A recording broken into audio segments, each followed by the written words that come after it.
Assalamualaikum warahmatullahi wabarakatuh. Perkenalkan, nama saya Putriana, stambuk A401184453. Saya dari kelas J. Di sini saya akan sedikit menjelaskan tentang materi budaya sekolah. Pengertian budaya sekolah. Budaya sekolah merupakan ciri khas, karakter atau watak dan citra sekolah tersebut di masyarakat luas. Budaya sekolah sebagai karakteristik khas sekolah yang dapat didefinisikan melalui nilai yang dianutnya, sikap yang dimilikinya, kebiasaan-kebiasaan yang ditampilkannya, dan tindakan yang ditunjukkan oleh seluruh personal sekolah yang membentuk satu kesatuan khusus dari sistem sekolah. Jadi, budaya sekolah di sini adalah sekumpulan nilai yang melandasi perilaku, tradisi, kebiasaan keseharian, dan simbol-simbol yang diperhatikan oleh guru, oleh kepala sekolah, petugas administrasi, siswa, dan masyarakat sekitar sekolah. Kemudian, prinsip manajemen budaya sekolah. Menurut Mulyasa, upaya pengembangan budaya sekolah seyogyanya mengacu kepada beberapa prinsip berikut ini.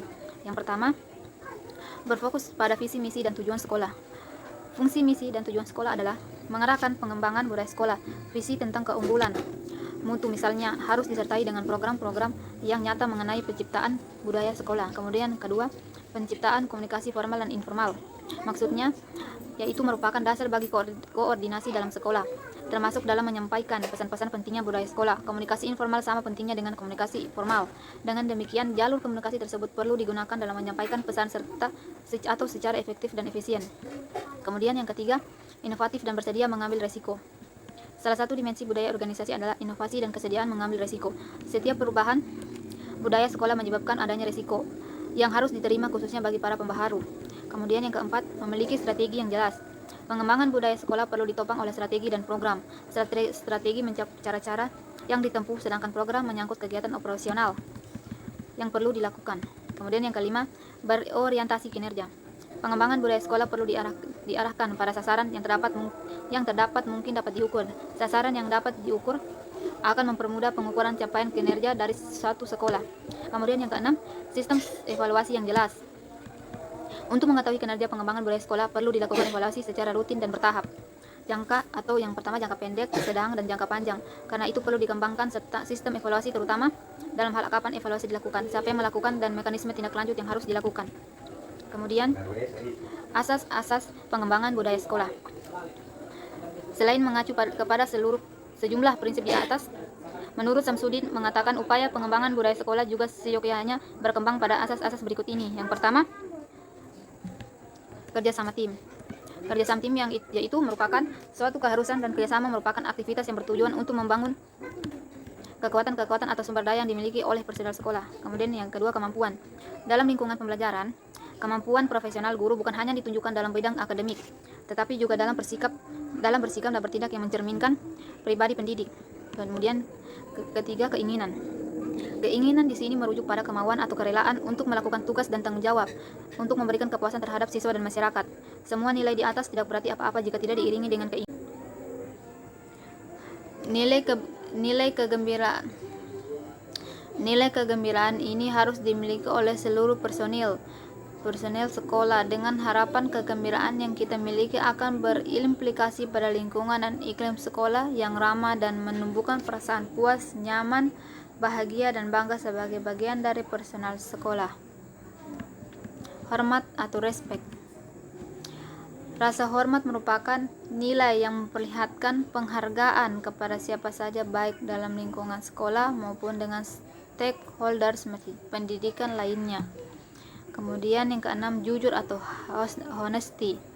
Nilai kejujuran merupakan nilai yang paling mendasar dalam lingkungan sekolah, baik kejujuran pada diri sendiri maupun kejujuran kepada orang lain. Nilai kejujuran tidak terbatas pada kebenaran dalam melakukan pekerjaan atau tugas, tetapi mencakup cara terbaik dalam membentuk pribadi yang objektif. Tanpa kejujuran, kepercayaan tidak akan diperoleh. Kemudian yang ketujuh, disiplin atau disiplin. Disiplin merupakan suatu bentuk ketaatan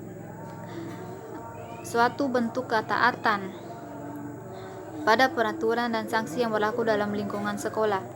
Disiplin yang muncul karena kesadaran dan karena kita untuk hidup teratur dan rapi, serta mampu menempatkan sesuatu sesuai dengan kondisi yang seharusnya. Kemudian yang kedelapan, empati.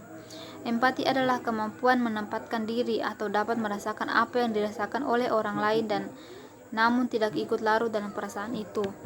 Pengetahuan dan kesopanan.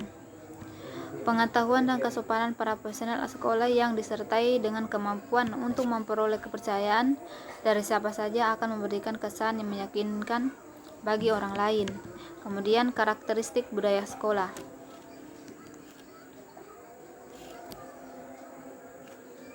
Kemudian karakteristik budaya sekolah. Basic assumption atau asumsi dasar. Kepedulian budaya pada tingkat yang paling dalam ini adalah para anggapan dasar di bawah sadar dan sekaligus keadaan yang diterima tentang bagaimana persoalan sekolah seharusnya diperhatikan. Kemudian yang kedua, values. Level kepedulian berikut mencakup values tentang sebaiknya menjadi apa dan organisasi. Values memberitahu para anggota apa yang penting dan berharga di dalam organisasi dan apa yang mereka butuhkan untuk Kemudian yang ketiga, norma. Peran norma adalah menuntut bagaimana para anggota organisasi seharusnya berkelakuan di dalam situasi tertentu. Hal ini menggambarkan peraturan yang tidak tertulis dari perilaku. Kemudian manfaat pengembangan budaya. Manfaat pengembangan budaya sekolah. Menurut Katap, budaya sekolah adalah identitas. Yang pertama, identitas yang merupakan ciri atau karakter organisasi. Yang kedua, pengikat atau pemersatu seperti bahasa Sunda yang bergaul dengan orang Sunda sama hobi olahraganya.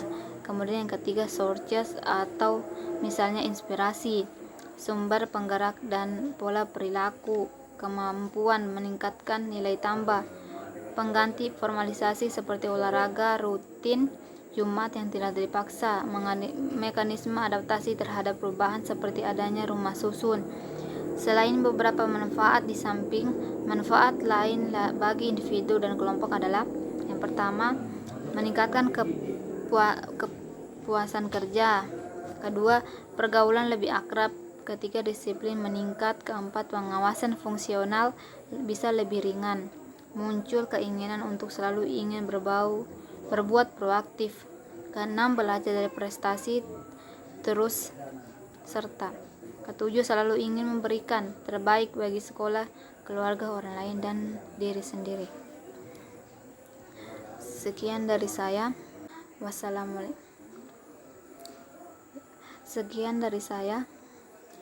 Lebih dan kurangnya saya mohon maaf. Wassalamualaikum warahmatullahi wabarakatuh.